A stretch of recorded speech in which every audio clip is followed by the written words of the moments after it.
Now, here's the deal. The problem stems from whether members and aides set to enter the exchanges would have their health insurance premiums subsidized by their employer, in this case, the federal government. You believe this? If not, aides and lawmakers in both parties fear that staffers, especially low-paid junior aides, could be hit with thousands of dollars in new health care costs, prompting them to seek jobs elsewhere. Older, more senior staffers could also retire or jump to the private sector rather than face a big financial penalty. They've created this monstrosity.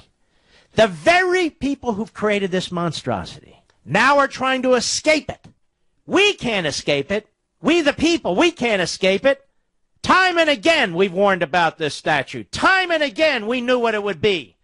These people vote for it, and now they're trying to escape it. And even those who haven't voted for it are such quislings, they won't take effective steps to defund it. Meanwhile, for themselves and their own families, for their own health, for their own finances, they're looking for a way out.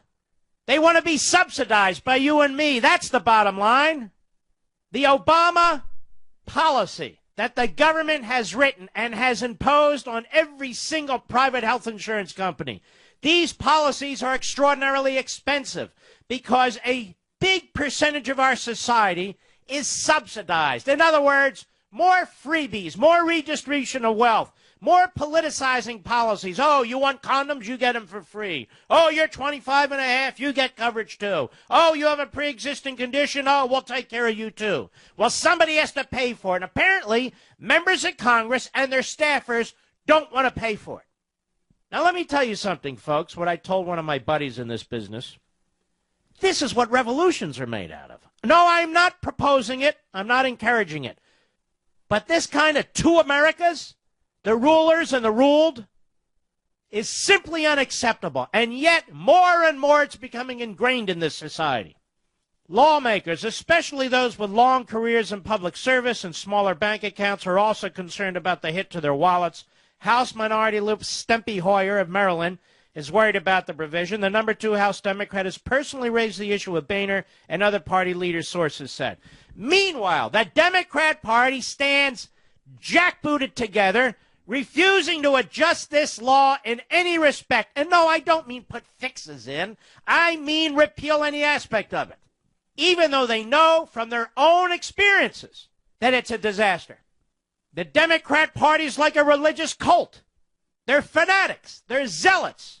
Even for things that they know don't work, even for things that they know spread misery and are damaging, they're going to defend it to the hilt. They just want to cut a deal so it doesn't apply to them.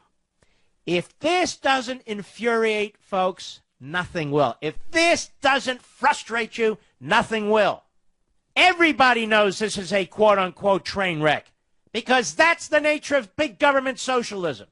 Everybody knows that the vast majority of you are going to be furious once this thing kicks in.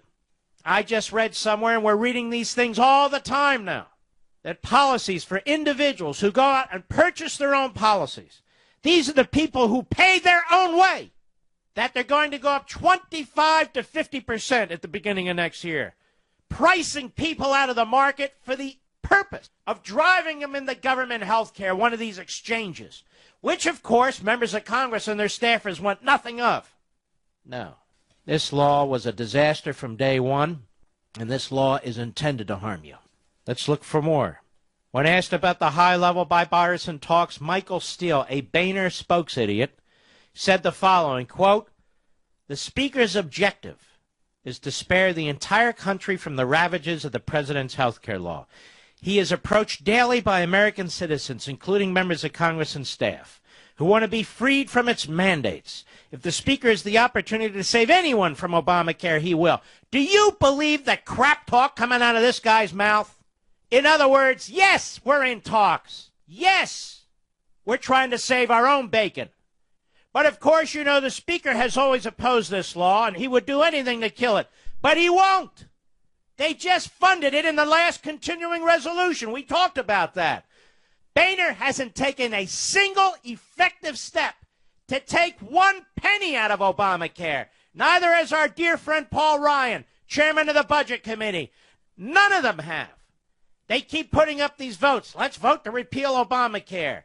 which they vote for. Oh, let's repeal it. Then the bill comes and they say, no, let's keep paying for it. We're only 1/2 of 1/3 of the government. But re-elect us, because without us, what'll happen then? What a bunch of frauds. Absolute frauds. Absolute. The Republican Party is completely lost.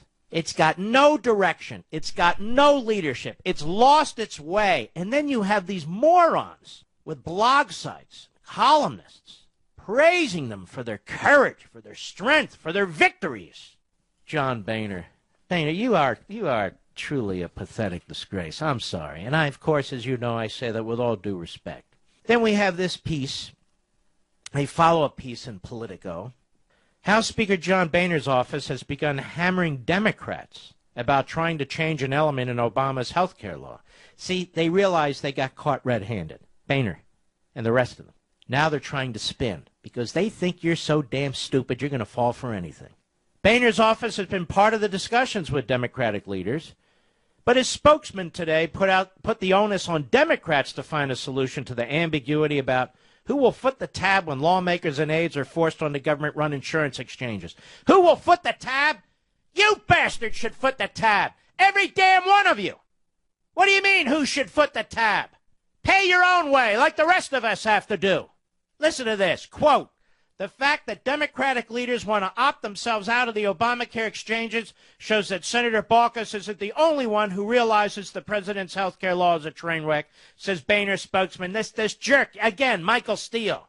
The Speaker would like to see resolution of this problem, along with other nightmares created by Washington Democrats' health law, which is why he supports full repeal. In the meantime, it's the Democrats' problem to resolve.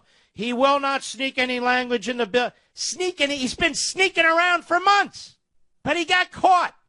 He got caught. That's your leadership. It's unbelievable, is it not? I expect the Democrats to be sleazing around in the shadows. That's where they live. But apparently there's an awful lot of Republicans who live there right with them. Starting with the Speaker of the House. Meanwhile, Harry Reid, according to the Hill newspaper, this is going on in Washington. We got terrorists running around the country. We've got a border that's not secure. They're hollowing out the military. They're allowing Obama to get away with delays with our airlines. This is what's going on. It's like the fall of Rome here. Reid quickly shot down speculation about a possible exemption for lawmakers and staff from the central part of ObamaCare. Reid spokesidiot Adam Gentleson said Reid has never considered exempting members and staff from the law's insurance exchanges and will not consider it in the future. Quote, there not now, have never been, nor will there ever be any discussions about exempting members of Congress or congressional. Oh, so it's all made up. So they've been meeting for months. Boehner's spokesidiot puts out word, we're going to do whatever we can for all Americans, especially us. But it's the Democrats' fault. And the Democrats say, hey, we never entered into discussions. They were caught. They were caught. Meanwhile, who's talking to us about this law? How do we get the hell out from under? We don't get the hell out from under. We don't. This is a disaster. I'll be right back. Mark Levin.